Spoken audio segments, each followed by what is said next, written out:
더운 여름을 어떻게 잘 보내고 계십니까, 여러분? 더운 여름이지만 하나님께서 여러분을 하나님의 은혜의 구름기둥으로 날마다 인도하여 주실 줄로 믿습니다. 오늘 수요 예배 가운데 나오신 여러분 주님의 이름으로 축복하고, 오늘 듣는 말씀을 통해서 또 우리의 삶을 인도하시는 하나님의 좋은 영적 지혜를 얻는 시간이 되기를 주님의 이름으로 축원합니다. 몇 해 전에 남극에 있는 우리나라 과학자들이 실종사고가 발생했습니다.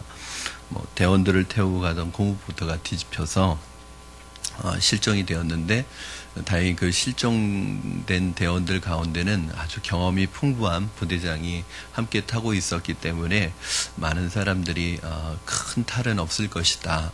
왜냐하면 이 지혜로운 사람이 뜻하지 않게 일어난 이 일에 대해서 잘 지혜롭게 처리할 것이라는 그러한 기대감을 가지고 포기하지 않고 기다렸습니다. 아니나 다를까 이 부대장이 그 사람들을 얼음동굴 속으로 피하게 해서 한 사람도 죽지 않고 다 돌아올 수 있도록 그렇게 목숨들을 건졌다 하는 기사를 보았습니다.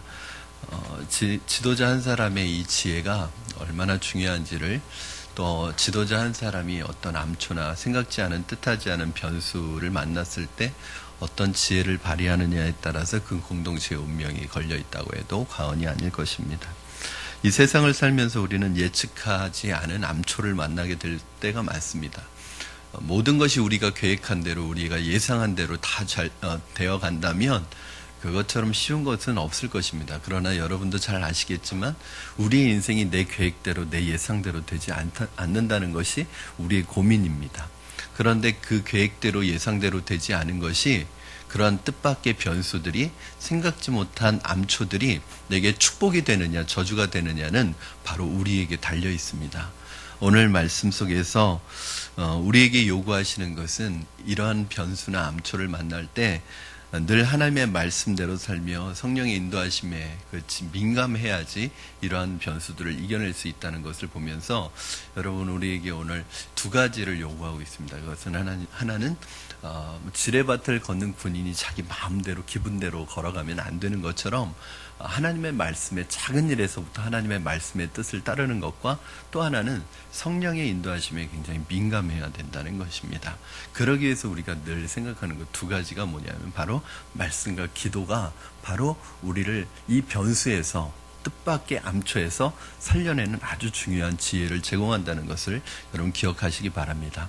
고린도전서 10장 13절 말씀에, 하나님이 사람이 감당할 시험 밖에는 너에게 당한 것이 없나니 오직 하나님은 미쁘사 너희가 감당치 못할 시험 당함을 허락하지 아니하시고 시험 당할 즈음에 또한 피할 길을 내사 너희로 능히 감당하게 하신다고 했는데, 하나님께서 어떤 것이든 피할 길을 내시는 거예요. 우리 인생에 어떤 생각지 못한 변수나 시험이 왔을 때 하나님은 그 피할 길을 내신다는 거죠. 비상구를 준비하셨다는 거예요. 그런데 모든 사람에게 이 피할 길이 보이지 않는다는 게 문제예요. 이 피할 길이 분명히 있고 피할 길이 주어졌는데, 어떤 사람에게는 이게 보이고 어떤 사람에게는 보이지 않는다는 거예요. 어떤 사람에게 보이느냐? 이 영적인 비상구가, 탈출구가 바로 기도하는 사람에게 이것이 보입니다. 하나님이 다윗에게 약속하신 이스라엘의 왕이 되는 일은 쉽지 않았지만 이제 점점 대세가 다윗 쪽으로 기울어지고 있었습니다. 그리고 아브넬과 이스보셋 사이에 갈등이 일어나기 시작하면서, 이 아브넬은 이스보셋과의 관계가 틀어지자 이스라엘을 다윗에게 넘겨주고 자신도 큰 자리를, 높은 자리를 차지하고 싶은 마음에 더 늦기 전에 다윗을 만나서 이 이스라엘을 넘겨주는 협정을 체결하려고 오늘 그 이득을 가지고 헤브론으로 오는 장면이 묘사가 되어 있습니다. 여러분, 사실은 이러한 그 분별이 굉장히 참 어려운 것은, 분명히 다윗도 이 아브넬이 이러한 욕심을 가지고 자신의 개인적인 이득을 가지고 이 일을 추진하고 있었다는 것을 알고 있었습니다. 그럼에도 불구하고 이것을 알고 있었지만 다윗이 거절하지 않은 것은, 하나님께서 때로는 악한 사람의 그 의도나 마음까지도 하나님의 일을 합력하여 선을 이루는 도구로 사용하실 때가 있다는 거예요. 그래서 참 분별력이 필요합니다. 이게 이론과 실제가 틀린 거예요. 그러니까 이론만 붙들고 있는 사람은 이 모든 것을 원리 원칙대로 합니다. 이거는 안 되는 거잖아요. 세상적인 타협이라고 생각할 수 있는 거예요. 그러나 하나님의 관심에 늘 초점이 맞추어져 있는 다윗은 그러한 상황 속에서도 이것이 하나님이 하시는 일인지 인간이 하는 일인지를 늘 분별할 수 있는 지혜를 가지고 있었습니다. 이것은 아브넬이 인간적인 마음으로 움직이고는 있지만 그 뒤에서 하나님께서 이스라엘을 하나 되게 하시려는, 그러니까 여러분 항상 우리 기준에 기준이 있습니다. 그건 뭐냐면 공동체가 믿음으로 하나 되고 공동체가 연합되는 것이 가장 우선적인 거예요.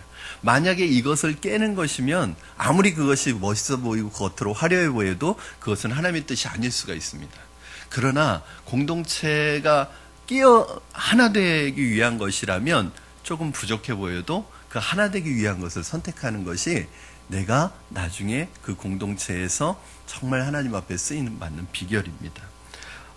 그런데 이 전체적으로 이제 이러한 쪽으로 분위기가 이루어져 가고 있는데 전혀 생각하지 못한 변수가 생겼어요. 그건 뭐냐면 이 다 된 밥에 콧바트린다고 이 요압이라는 사람이 이 아브넬과 다윗 사이에 이제 이스라엘의 통일을 위한 협정을 다 맺고 돌아가는데 이제 다 된 거예요. 이제 이스라엘이 통일되는 것이고 이제 그 통일 왕국의 왕이 다윗이 비로소 하나님의 약속대로 그 통일 왕국의 왕이 되는 그런 순간이 다가오고 있었습니다. 그런데 생각지도 않은 변수가 생겼는데 이 요압, 다윗 왕군의 이 군대 장관인 이 요압이 그 협정을 맺고 돌아가는 아무 무방비 상태로 있던 아브넬을 속여서 데리고 와서 그 아브넬을 칼로 찔러 죽입니다. 결국 이 일로 인해서 통일이 다 될 것 같았지만 그 통일이 깨지게 된 그런 위기 상황에 놓여 있을 때 다윗이 어떤 지혜를 발휘하느냐, 이제 저는 이것을 영적인 순발력이라고 그렇게 말합니다. 만약에 이 상황에서 이것을 그냥 놓아둬도 문제고 섣불리 인간적인 방법으로 해결하려고 해도 문제가 분명히 일어날 거예요. 이 상황에서 다윗이 이 변수를 하나님이 주신 지혜로 어떻게 처리해 가느냐, 그것이 오늘 본문에 나타나 있는 다윗의 이야기입니다. 여러분 22절, 23절 말씀 같이 읽도록 하겠습니다. 22절, 23절 여러분이 좀 읽어주셨으면 좋겠습니다. 시작.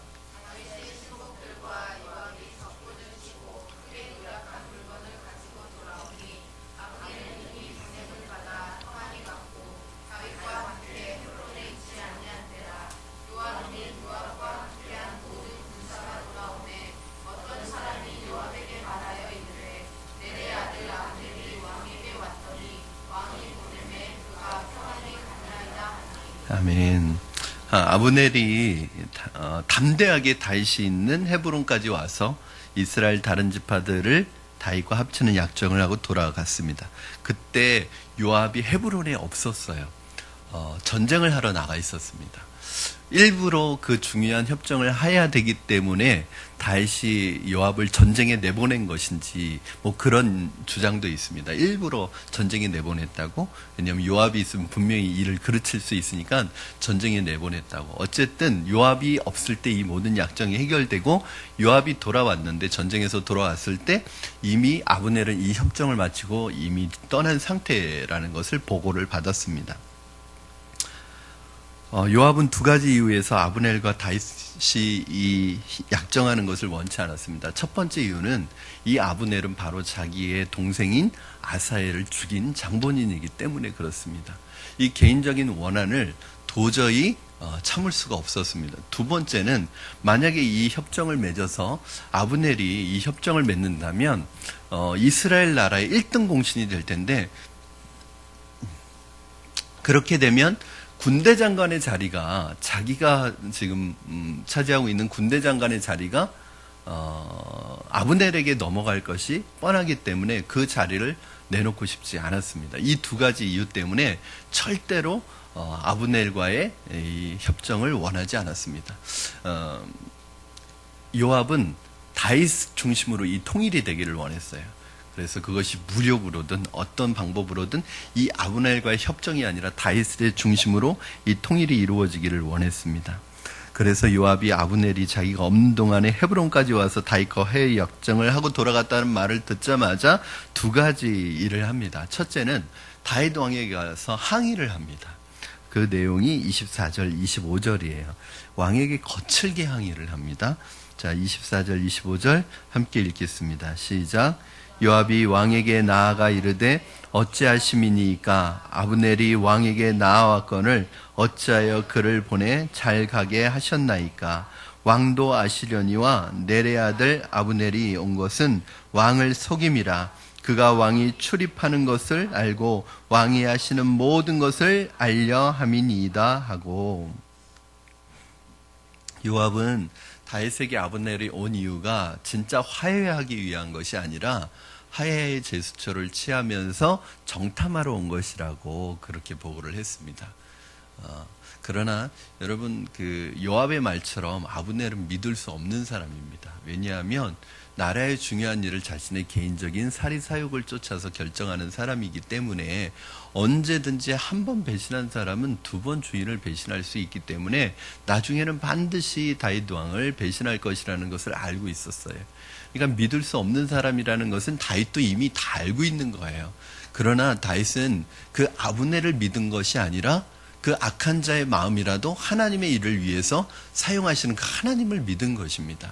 그렇기 때문에 그 요압의 말은 잘 알았지만 그 요압의 말에 동의할 수는 없었습니다. 요압이 저지른 두 번째 일은 뭐냐면 다윗이 허락하지 않게 되자 아브넬을 불러다가 배를 찔러서 죽이는 일을 합니다. 26절, 27절 말씀 여러분 같이 읽겠습니다. 시작. 이에 요압이 다윗에게서 나와 전령들을 보내 아브넬을 쫓아가게 하였더니 시라 우물가에서 그를 데리고 돌아왔으나 다윗은 알지 못하였더라. 아브넬이 헤브론으로 돌아오매 요압이 더불어 조용히 말하려는 듯이 그를 데리고 성문 안으로 들어가 거기서 배를 찔러 죽이니 이는 자기의 동생 아사엘의 피로 말미암음이었더라. 아멘. 다윗에게 항의를 했지만 결국엔 받아들여지지 않자 요압은 부하들을 보내어서 아브넬을 헤브론으로 성까지 데리고 오겠습니다. 성문에서 조용히 얘기하려는 것처럼 속여서 왔겠죠. 물론 아마 왕의 이름도 팔았을 거예요. 아마 이제는 모든 것이 체결되었기 때문에 홀가분한 마음으로 돌아가고 있었던 아브넬에게 다시 한번 뭔가 무슨 속임수의 말을 해서 데려오게 해서 다른 이야기를 하는 척하다가 찔러 죽였다는 것입니다. 요압은 개인적인 원한을 이스라엘 통일의 큰 암초가 되게 만들었습니다. 여러분, 개인적인 감정과 전체의 유익을 분별하지 못하는 사람이 있습니다. 사실은 요압이 아무리 다윗의 신복이고 충성되다 하더라도 이 사람은 작은 일에 집착했습니다. 이 사람의 특징은 작은 일에 몰두하기 때문에 전체적인 것을 보지 못하는 것입니다. 그래서 다윗에게 지적하다가 그것이 먹혀들지 않자 자기 개인적인 행동을 하는 거예요. 저는 여기에서 굉장히 중요한, 지난주에도 말씀드렸지만 다윗과 요압의 차이를 보는 거예요. 진짜 리더와 그냥 리더가 될 수 없는 사람이 차이를 보는 것입니다. 여러분, 다윗이라고 아브넬이 편했겠습니까? 다윗이라고 아브넬을 미워하는 마음이 없었겠습니까? 왜냐하면 이스라엘을 분열시킨 장본인이고 다윗이 왕이 되지 못하게 하는 걸림돌로 7년 동안이나 그 걸림돌 역할을 했던 사람이 바로 이 아브넬이라는 사람이에요. 어떻게 보면 다윗에게 있어서도 원수와 같은 사람입니다. 그런 거 모르는 사람이 아니에요. 그런 개인적인 감정이 없는 것 아니에요. 그러나 다윗은 어떤 것을 보았냐면 자기 개인의 사사로운 감정보다 자기 개인의 불편함이나 미움보다는 하나님 나라를 생각하고 전체적인 나라의 유익을 생각하고 백성의 유익을 생각했어요. 그래서 자기의 감정들을 다 내려놓을 수 있는 거예요. 그러나 이 요압이라는 사람은 이 중요한 일에 있어서 다 된 일에 콧바트린다고, 다 된 밥에 콧바트린다고 이제 이스라엘이 하나 될 수 있는 이 중요한 시점에서 그 일을 그르치게 되는데 그 일을 그르치는 이유가 뭐냐면 자기 자신의 사사로운 개인적인 원한 그리고 개인적인 야망 때문에 이 중요한 일을 그르친단 말이에요. 예수님께서 베드로에게 그런 말씀을 하셨죠. 네가 어찌 하나님의 일을 생각지 아니하고 사람의 일을 생각하느냐. 이 사탄의 자식아 내 뒤로 물러나라. 이런 혹독한 말씀을 하십니다. 하나님의 일을 하는 사람들이 하나님 나라의 일을 생각지 않고 전체적인 하나님 나라의 유익을 생각하지 않고 자기의 입속을 차리고 자기의 개인적인 원한이나 개인적인 미움이나 자기의 감정을 컨트롤하지 못해서 하나님 나라의 일을 망치는 일이 얼마나 많은지 모른단 말이에요. 이것은 쉬운 일이 아닙니다. 이것은 가벼운 일이 아닙니다. 이 한 사람으로 말미암아 하나님의 나라의 일이 그르치게 되었단 말이죠. 여러분, 이런 사람은 지도자가 될 수 없습니다. 특별히 하나님의 나라의 지도자가 될 수 없습니다. 그렇다고 우리 믿는 사람들이 감정이 없는 사람이 되라는 건 아니에요. 감정이 있죠. 감정이 당연히 있죠. 우린 인간이니까. 그러나 그 감정대로 살지 말라는 거죠. 본능대로 살지 말라는 거죠. 인간의 본능과 감정대로 살면 어떻게 살아갈 수밖에 없느냐 하면 짐승처럼 살아갈 수밖에 없습니다. 사랑하는 여러분, 우리가 하나님의 일을 하는데 생각지 못한 이런 암초와 뜻밖의 변수가 많이 있지만, 그러나 우리가 염려하거나 두려워하지 말 것은 뭐냐면 하나님께서 어떤 암초나 변수를 피해갈 수 있는 은혜를 주신다는 거예요. 기도하고 하나님의 말씀의 인도를 바라면. 그러면 이게 참 중요한 것인데, 이런 암초가 생겼을 때, 이런 변수가 생겼을 때 그때 무릎 꿇고 하나님의 뜻을 구하는 것도 참 지혜로운 거예요. 근데 오늘 본문에 보면 워낙 급박한 상황이기 때문에 다윗이 기도했다라는 표현이나 하나님의 말씀을 받다는 표현은 없어요. 그렇죠? 그러나 우리가 무엇을 통해서 알 수 있는 것이냐면 늘 다윗의 삶에 하나님의 뜻과 기도가 늘 동행하고 있었다는 것을 알 수 있는 거예요. 저는 이제 그런 하나님의 뜻을 구하는 것이 두 가지입니다. 첫째는 어떤 큰 문제를 만났을 때 그 문제 앞에서 하나님 앞에 무릎 꿇고 기도하고 하나님의 뜻을 구하는 것도 굉장히 중요해요. 그런데 우리가 늘 문제가 생겼을 때 기도하고 문제가 생겼을 때 하나님의 말씀을 읽으려고 하면은 어쩌면 그때는 너무 늦는단 말이죠. 사실은 그 문제가 시급을 다투는 문제일수록 여러분, 사실은 우리가 하나님 앞에 오랫동안 기도하고 오랫동안 하나님의 뜻을 구해야 될 문제도 있어요. 그러나 정말 시급을 다투고 이것이 지금 당장 어떠한 문제의 결정을 내리지 않으면 어려운 문제들을 만날 때 있어요. 이럴 때는 어떻게 해야 돼요? 그래서 평상시에 하나님의 말씀과 하나님의 기도 속에서 하나님과 동행하는 것이 필요합니다. 제가 전에도 말씀드렸죠. 여러분 큐티하고 계십니까? 말씀 묵상하고 계십니까? 이게 왜 중요하냐? 여러분, 하루하루 하나님의 뜻과 말씀을 통해서 하나님의 뜻을 알아가는 사람은요, 굳이 하나님의 특별한 뜻을 구할 필요가 없어요. 왜냐하면 제가 늘 그런 표현 하잖아요. 늘 만나는 사람 있잖아요. 늘 만나서 늘 교제하는 사람은 특별히 말하지 않아도 저 사람이 뭘 생각하는지, 무슨 생각하고 있는지 다 안단 말이에요. 이게 사실은 굉장히, 이게 이신점심 아니에요? 점심이 아니라 전심이에요. 여러분, 그러니까 늘 가까이 지내고 교제하다 보면 저 사람 눈빛만 봐도 뭘 생각하고 있고 무슨 마음을 갖고 있고 지금 무슨 걱정을 하고 있고 이런 걸 알 수 있단 말이죠. 이게 교제의 축복입니다. 하나님과 하루하루 말씀의 교제를 나누어가는 사람들은요, 하나님의 뜻을 특별히 구하지 않아도 하나님이 어떤 마음을 주시고 어떤 생각을 가지고 계시고 이런 때 어떻게 해야 되는지 순발력 있게 결정을 할 수 있어요. 왜냐하면 그 하나님의 마음을 이미 알기 때문에. 다윗에게 있어서는 이 시간에 정말 다급한 시간인데 하나님의 뜻을 어떻게 순발력 있게 알 수 있느냐면 평상시에 다윗은 하나님과 깊은 교제의 깊이를 가지고 있었기 때문에 하나님의 뜻을 특별히 구하지 않아도 하나님의 뜻을 너무나 잘 아는 거예요. 저는 이것을 뭐라고 얘기하냐면 영적인 순발력이라고 얘기합니다. 영적인 순발력이 있으려면 평상시에 운동을 많이 해야 돼. 이 영적인 순발력이 있으려면 평상시에 하나님의 지혜를 많이 구하셔야 되고 하나님의 말씀이 여러분 안에 많이 들어와 계셔야 돼요. 그래야 그 상황에 필요한 말씀과 생각들이 그 순간에 여러분에게 생각나게 되어 있습니다. 사랑하는 여러분, 요압이 아브넬을 암살하자 가장 먼저 그 모든 책임이 누구에게 돌아왔냐면 다윗에게 돌아오게 되었습니다. 왜요? 당연하죠. 요압이라는 사람이 다윗의 명령 없이 움직였을 것이라는 생각을 누가 하겠습니까? 요압은 다윗의 충신이었고 다윗의 신복이었는데, 그래서 다윗이 아무리 자기가 죽이지 않았다고 주장해도 믿어줄 사람이 하나도 없었습니다.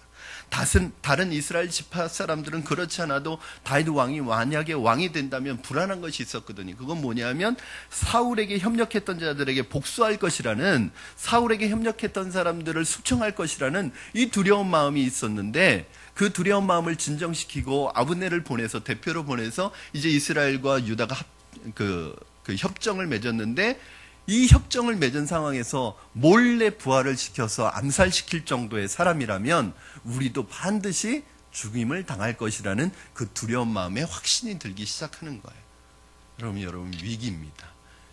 다 이스라엘 통일이 이루어졌는데 이제 이스라엘 사람들이 다윗을 다 떠나가게 생겼습니다. 이런 진퇴양난의 상황에서 어떤 행동을 취한다고 해도 다윗에게 이득이 될 것이 하나도 없어요. 이렇게 해도 의심받고 저렇게 해도 의심받는 상황입니다. 만약 다윗이 하나님이 다 아신다 하면서 입을 다물고 있으면, 물론 하나님은 다 아시겠지만 이스라엘 백성들은 다 떠나갈 것입니다. 그렇다고 다윗이 나서서 내가 죽인 게 아니라고 아무리 떠들어봤자 믿어줄 사람 한 사람도 없을 거예요.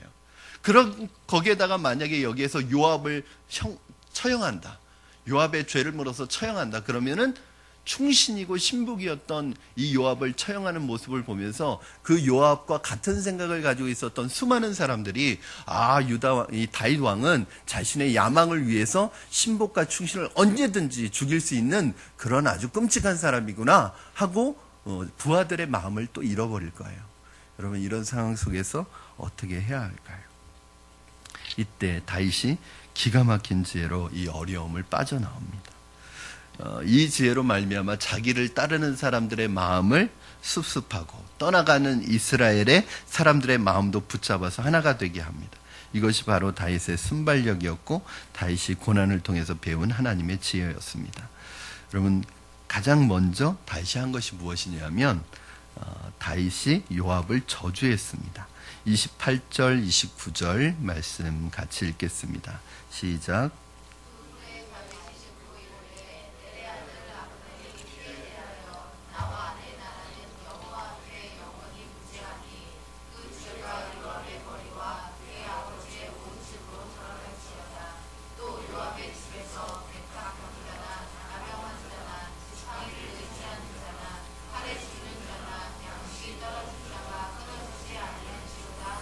아멘. 30절도 여러분 한번 읽어주셨으면 좋겠습니다. 시작. 요압과 그의 동생 아비새가 아브넬을 죽인 것은 그가 기브온 전쟁에서 자기 동생 아사엘을 죽인 까닭이었더라. 아멘. 여러분, 여기서 요압이 왕인 다윗의 명령을 받지 않고 아브넬을 암살한 것은 엄연하고 중대한 범죄 행위에 속하는 것입니다. 그런데 다윗이 요압을 처벌할 수 없는 이유가 있다고 말씀드렸죠. 왜냐하면 요압은 충신이었고 다윗의 부하들 중에는 아마도 요압과 같은 생각을 가지고 있는 사람들이 꽤 많았을 것이라고 생각이 듭니다. 만약 요압을 죽이면 다윗이 자신의 개인적인 왕이 되고 싶은 야망과 욕망 때문에 충신까지도 죽인다고 의심할 것이고, 요압을 그냥 두면 다른 모든 이스라엘 사람들이 다윗을 의심할 것입니다. 그래서 이때 다윗이 한 방법이 뭐냐면 요압을 죽이지 않고 말로 저주합니다. 자, 다윗의 저주는 요압의 행동에 대한 개인적인 감정의 폭발이 아니라, 여러분 이걸 잘 아셔야 합니다. 시편에 나온 다윗의 저주 시편을 생각하시면 돼요. 이 저주는 다윗의 개인적인 감정의 표현이 아니라 요압의 행동에 대한 성경적인 판단입니다. 그러니까 성경에 나오는, 특별히 시편에 나오는, 다윗의 시편에 나오는 저주는 다윗의 개인적인 감정이라기보다는 그것이 악한 것에 대한 성경적인 판단을 내릴 때, 그래서 시편에 볼 때, 이 저주 시편을 할 때 보면은 그것은 다윗이 개인적으로 저 사람 미워서거나 저 사람이 얄미워서거나 저 사람에 대한 원한이 있기 때문이 아니라, 이것이 하나님 편에 봐서도, 하나님의 기준에 봐서도 악한 것이고 악한 자이기 때문에 하나님께 그것을 맡기는 거예요. 그래서 이 다윗의 저주 시편의 특징이 있는데 그것은 성경적인 관점에서 저주를 하고 있고 나중에 이것에 대한 처리와 이것에 대한 해결과 결과도 누구에게 맡기는 거예요? 하나님께 맡기는 거예요. 그러니까 저 사람 밉다고 원망스럽다고 저 사람에게 원한이 있다 자기가 가서 원수 갚는 것이 아니라 이것이 하나님의 판단에서 봤을 때 내가 원한이 있지만 내가 더 악할 수도 있잖아요. 그럴 때는 이런 기도 못하는 거예요. 그러니까 이 다윗의 저주 시편은요, 자기의 의로움이 아니라 하나님의 관점에서 이 사람이 악한 사람일 때 그 하나님의 관점에서 이 사람을 하나님의 손에 완전히 맡기는 기도예요. 자, 여러분 잘 이해가 안 가시겠지만 이 저주 시편이라는 것이 사실은 우리에게 어려운 부분이기도 해요. 여러분 우리는 때로 교회나 다른 사람의 덕을 위해서 잘못한 사람을 처벌하지 못할 때가 많습니다. 그럴 때에도 사실은 물론 그 사랑으로 감싸고 사랑으로 보듬어 줘야 되지만 그냥 넘어갈 것이 아니라 성경적인 판단을 내려주어야지 그 사람이 나중에라도 회개할 가능성이 있는 거예요. 오늘날 교회는 문제는 뭐냐 하면 너무 이러한 성경적인 판단과 성경적인 기준으로 교회가 치리하는 것을 잃어버렸습니다. 그러니까 교회가 난장판이죠. 자기 마음대로 교회 생활하고 자기 마음대로 교회를 함부로 해도 누구 하나 건드릴 수가 없는 거예요. 교회가 권위를 잃어버렸기 때문입니다. 교회가 영적인 권위를 찾으려면 지도자가 바로 서야 되고 그 지도자가 하나님의 판단에 따라서 그 교회의 권위를 가지고 이 치리를 하지 않으면 교회는 엉망이 되는 거예요. 여러분 가정에서도 마찬가지잖아요. 가정에서 아버지가 권위를 가지고 잘잘못을 가리고 그것을 제때 판단해 주지 않으면 가정 엉망되잖아요. 그렇죠? 그냥 무조건 그냥 은혜가 은혜고 좋은 게 좋은 거다. 그렇게 해서 가면 안 되는 거잖아요. 이 다윗이 아브넬의 죽음이 자신이나 이스라엘과는 무관하고 순전히 요압 개인적인 이 복수심에서 나왔다고 하면서 저주를 하는데 이렇게 저주합니다. 백탁병자라는 말이 나와요. 그렇죠, 여러분? 백탁병자가 뭐냐면 피가 흐르는 병으로 번역되는 병인데 즉 요압이 아브넬의 피를 흘렸기 때문에 너희 가문, 너희 후손에는 이러한 사람이 피 흘리는 사람이 계속 나올 것이다. 그리고 나병 환자와 그리고 거기에 지팡이를 짚는 사람과 칼에 죽는 자와 굶주리는 자가 계속해서 나올 것이라고 저주를 하고 있습니다. 이것은 근거 없는 저주가 아니라 여러분 두 가지 근거를 가지고 하는 저주예요. 첫 번째는 요압이 분노에 찬 사람이라는 근거를 가지고 하는 거예요. 여러분 부모가 사람이 분노에 차 있으면 결국 그 분노가 자식에게도 그 분노가 물려주게 됩니다. 마음속에 분노가 많은 부모가 그 분노로 자식을 대할 때 결국 그 분노의 독소가 누구에게로 가냐면 자식에게 그대로 옮겨가는 거예요. 저는 뭐 이것을 굳이 그 저주의 대물림, 가게에 흐르는 저주 뭐 이렇게까지 표현은 하지 않겠습니다. 그러나 부모가 이 필터링 되지 않은 이 분노를 가지고 분노가 조절이 안 돼서 그 분노를 자녀에게 쏟아부으면 이 분노의 독소가 누구에게로 가냐면 자녀들에게로 그대로 갑니다. 그리고 자녀들이 그 분노를 가지고 결국은 또 똑같이 망하게 돼요. 오늘 그 요압의 후손들이 이렇게 망할 것이라고 얘기하는 그 근거가 뭐냐면 이 요압이 분노에 찬 사람이에요. 그래서 그 분노 조절이 안 돼서 사람을 죽이는 사람이 된 거예요. 그러면 이 후손들 중에서도 계속 이렇게 피 흘리는 사람이 나올 것이다라는 그 근거를 가지고 얘기하는 것입니다. 여러분 이런 저주에서 풀려나려면 두 가지 방법이 있습니다. 첫째는 예수를 믿는 수밖에 없습니다. 예수 안에서 이 저주를 끊어버리는 수밖에 없습니다. 그리고 또 하나는 부모로부터 독립해서 자기 힘으로 일어서서 그 부모의 분노에서 치료될 수 있는 부모로부터 독립해야 되는 거죠. 부모로부터 떠나야 되는 거죠. 부모로부터 홀로서기가 되지 않으면 계속 이 부모의 이 분노의 영향력을 받습니다.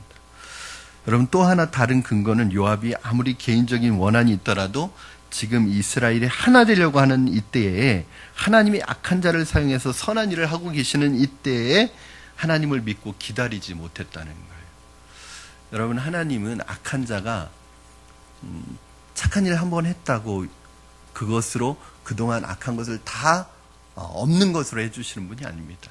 이 아브넬이 지금 이렇게 하는 일도 착한 일이 아니라 사실은 자기 입속을 차리려고 하는 것이기 때문에 언젠가는 이 악한 자는 하나님의 방법으로 반드시 망하게 돼 있습니다. 지금 하나님의 손에 의해서 그 악한 마음일지라도 하나님의 손에 의해서 이용되고는 있지만, 예를 들어서 북이스라엘을 더 악한 유다를 더 악한 아수르에 의해서 멸망시키고 바벨론에 의해서 멸망시키는 하나님의 도구로 쓰임받고 있지만 그들은 또 반드시 멸망받을 것처럼 악한 자가 착한 일 몇 번 했다고 그 악한 것이 없어지는 게 아니라 계속 그는 악한 자로 살아갈 거예요. 그러면 여러분, 악한 자는 결국 누구에 의해서 멸망당하게 되냐면 하나님의 손에 의해서 언젠가는 반드시 하나님의 방법으로 멸망당할 거예요. 굳이 내가 손을 대지 않더라도. 그런데 문제는 이 요압은 자기가 자기 손으로 원수를 갚고 악을 갚으려고 했다는 게 문제라는 것입니다. 사랑하는 여러분, 그래서 우리는 그 악한 자를 상대로 이기려고 해서는 안 됩니다. 가장 중요한 것은 그 악한 자로 인하여 내가 죄를 짓지 않는 것입니다. 그러면 하나님이 기가 막힌 방법으로 그 악한 자를 사용하신 후에 그 악한 자는 하나님의 방법으로 멸망시키실 거예요. 우리는 악한 자가 욕을 하더라도 같이 욕하지 않아야 합니다. 그리고 아무리 우리에게 죄를 짓도록 충동시키더라도, 우리의 분노를 일으키더라도, 자꾸 우리의 마음속에 있는 죄를 충동시키더라도 거기에 속아 넘어가지 않는 것이 굉장히 중요합니다.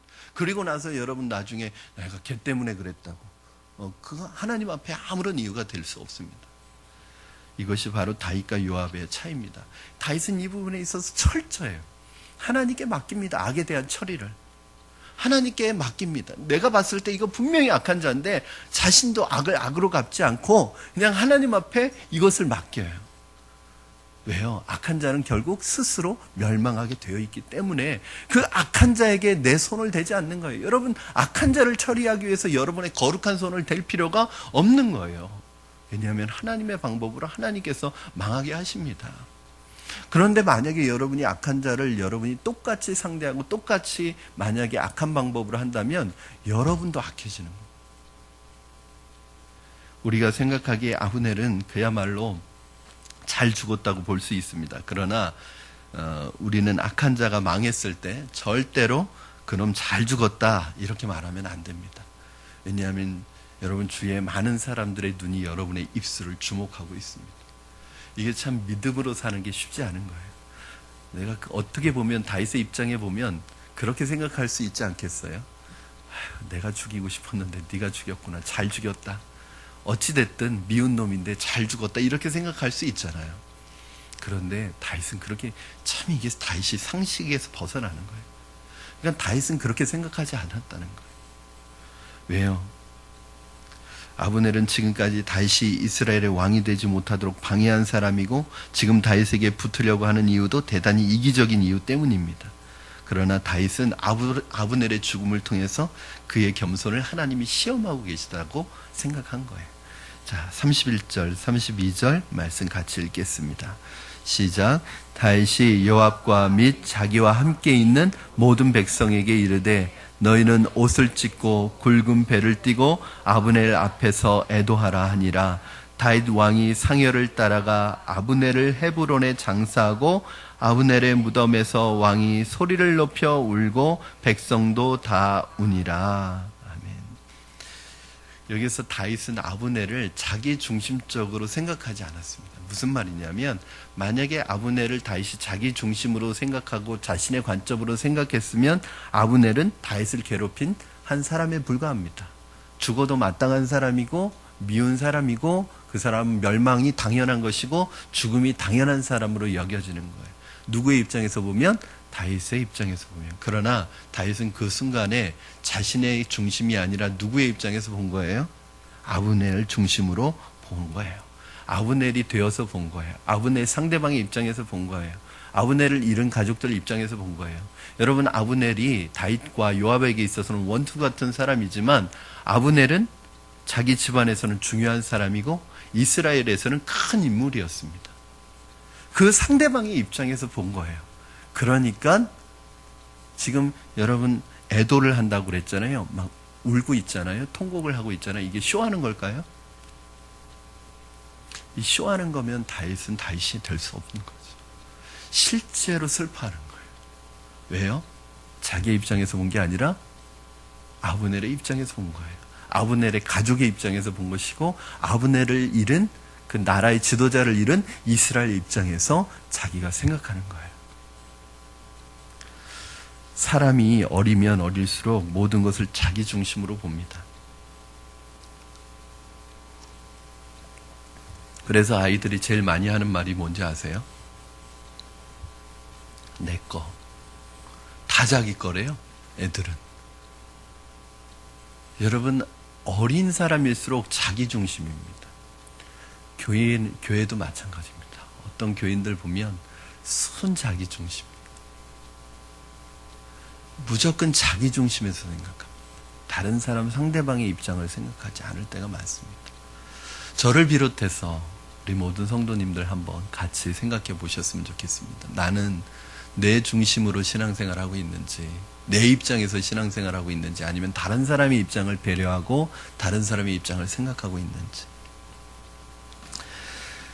여러분, 적이라고 해서 무조건 나쁜 점만 찾아 비난하는 사람은 다른 사람의 신뢰를 얻을 수 없습니다. 오늘 이 다윗이 유다 백성뿐만이 아니라 이스라엘 11지파의 신뢰를 얻을 수 있었던 것은 뭐냐면 바로 자기 입장에서 생각하는 게 아니라 상대방의 입장에서 생각했기 때문에 그렇습니다. 다윗은 아브넬의 죽음을 애도한 후에 아브넬을 위해서 애가를 불러 지었습니다. 그 애가의 내용이 33장 34절입니다. 33절 34절 우리 같이 읽겠습니다. 시작. 왕이 아브넬을 위하여 애가를 지어 이르되 아브넬의 죽음이 어찌하여 미련한 자의 죽음 같은고, 내 손이 결박되지 아니하였고 내 발이 착고에 채이지 아니하였거늘 불의한 자식의 앞에 엎드러진 같이 내가 엎드러졌도다 하매 온 백성이 다 그를 슬퍼하여 우니라. 아멘. 여러분, 당시의 노래는 여론이었습니다. 우리 예전에 보면 이제 우리나라에도 그렇고 사극에도 보면 이제 여론을 만들기 위해서 노래를 지어가지고 아이들에게 가르쳐주고 이 아이들이 막 노래를 부르고 다닙니다. 무슨 뜻인지도 모르고 부르고 다닙니다.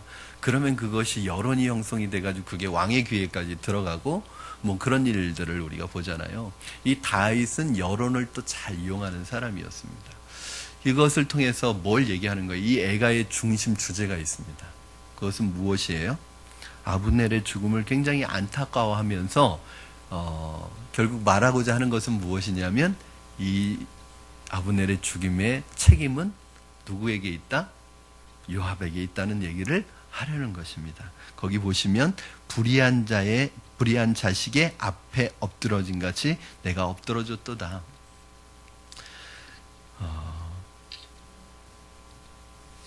한마디로 말하면 요압이 나쁜 놈이라는 뜻입니다. 여러분, 이때 이제 이 모든 것을 통해서 이 북이스라엘의 11지파 사람들이 야, 다윗이 죽인 게 아니구나, 진짜로. 우리가 잘못 오해할 뻔했다. 이것은 다윗이나 유다 사람들의 생각이 아니라 바로 요압 한 사람의 개인적인 원한 때문에 아브넬이 죽었구나 하고 다윗을 믿게 되었습니다. 그리고 최종적으로 다윗의 마음을 신뢰하게 된 사건이 무엇이냐면 바로 36절, 37절에 나타나는 사건인데, 이때 다윗이 마지막 테스트를 받습니다. 그게 뭐냐면 저녁이 되었을 때 이제 다윗이 금식을 선포하고 슬퍼하며 있었을 거 아니에요? 저녁이 되었을 때 사람들이 하루 종일 금식하고 있는 왕이 걱정이 돼서 음식을 먹으라고 권한 일이 생겼습니다. 그때 다윗이 끝까지 긴장하고 조심하면서 음식을 먹지 않았습니다. 자, 우리 36절, 37절 말씀 같이 한번 읽겠습니다. 시작. 온 백성이 보고 기뻐하며 왕이 무슨 일을 하든지 무리가 다 기뻐하므로 이날에야 온 백성과 이스라엘이 내레야 아들 아브넬을 죽인 것이 왕이 한 것이 아닌 줄을 아니라. 아멘. 이제 비로소 백성들이 다윗을 완전히 믿게 되었습니다. 그런데 만일 다윗이 이제 일이 다 됐다고 생각하고 이 한 끼를 참지 못하고 음식을 먹었더라면 이 한 끼 때문에 또다시 다윗의 진실성이 의심받게 되었을 거예요. 아, 저거 무슨 쇼한 거구만. 그런데 다윗은 왜 이렇게 끝까지 이 유혹에 넘어가지 않을 수 있느냐면요, 다윗의 마음이 진짜 진실했기 때문에 그렇습니다. 쇼한 것이 아니기 때문에 그렇습니다. 저는 하나님의 사람들은 이런 부분에 있어서 진실해야 된다고 생각합니다. 쇼하는 건 언젠간 들키게 되어 있어요. 내 마음의 진실함을 가지고 하지 않는 것은 언젠가는 드러나게 돼 있고 밝혀지게 돼 있고 사람들 앞에 나타나게 돼 있어요. 그때는 수모를 당하는 거예요. 제가 늘 우리 성도님들과 청년들에게 말합니다. 세상 속에서 어떠한 일을 하든지 사람에게 보이려고 하지 말고, 사람 눈가림만 하고 아웅하려고 하지 말고, 사람 눈치 보면서 하지 말고, 이것이 내가 세상에서 하는 직업이고 일이지만 하나님께 하는 예배라고 생각하고 누가 보든 보지 않든지 최선을 다해서 그 일을 감당하면 하나님께서 그것을 예배로 받아주신다고. 그러면 사람들도, 여러분, 사람 눈에 보이려고 하는 것은요, 언젠가는 들키게 돼 있어요. 그거 오래 안 갑니다. 여러분, 이 오너의 입장에서 보면 다 보이거든요. 그게 진짜 속이는 건지 아니면 진실되게 하는 건지. 이거요, 밑에 있을 때는 모르지만 오너의 입장에 보면 참 신기합니다. 이게 다 보여요. 그런데 마치 그걸 잘 속이고 있다고 생각하는 사람은 어리석은 사람이에요. 그러므로 여러분, 우리 믿는 사람들은 적어도 이런 면에서 누가 보든 보지 않든 내 마음의 의도가 굉장히 중요합니다. 여러분, 우리가 누군가 거래하고 누군가를 만나고 누군가와 관계를 맺든 저 사람이 진실하지 못하다라는 낙인이 딱 찍혀버리면 그 사람은 아무것도 할 수 없습니다. 지금 돈이 없고 지금 백이 없고 내가 가진 것 없어도 아, 저 사람 참 진실하다 그러면 그 사람 가능성이 있습니다.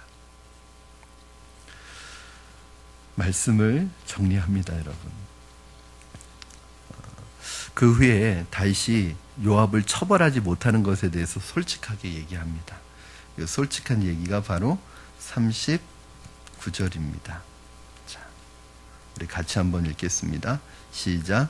내가 기름 부음을 받은 왕이 되었으나 오늘 약하여서 스루야의 아들인 이 사람들을 제어하기가 너무 어려우니 여호와는 악행한 자에게 그 악한 대로 갚으실지로다 하니라. 그런 후에 다윗이 요압을 처벌하지 못한 것에 대해서 솔직하게 말합니다. 내가 기름 부음을 받아서 왕이 되었지만 요압이 너무 강해서 내 힘으로 제어하기 어려운데 하나님이 알아서 하실 것이라고 했을 때 이스라엘 백성들이 다윗의 진심을 믿게 되었습니다. 여러분, 이게 이제 다윗의 방법이에요. 내가 왕이지만 이 요압 군대장관은 여러분, 항상 이 군인이 힘이 있는 거예요. 그렇죠? 이 군사력을 가지고 있는 요압이 다윗은 항상 부담스러운 존재예요. 왜요? 그러니까 다윗에게 와서 막 항의하고 따지고 그러는 거 아니에요. 힘을 가지고 있으니까. 그러니까 이 사람이 잘못해도 처벌하지 못하는 이유가 이 사람이 너무 강한 힘을 가지고 있기 때문인데, 그러나 이 사람은 하나님께서 악을 갚으실 것이다, 이렇게 말씀하고 있습니다. 이게 바로 요압과 다윗의 차이입니다. 다윗은 항상 이런 식이었어요. 항상 이 방법이었습니다. 어떻게 해요? 항상 하나님이 해결해 주실 것이다. 하나님이 갚으실 것이다. 여러분 힘들게 하는 사람 때문에 너무 스트레스 받지 마십시오. 하나님 앞에 맡기십시오.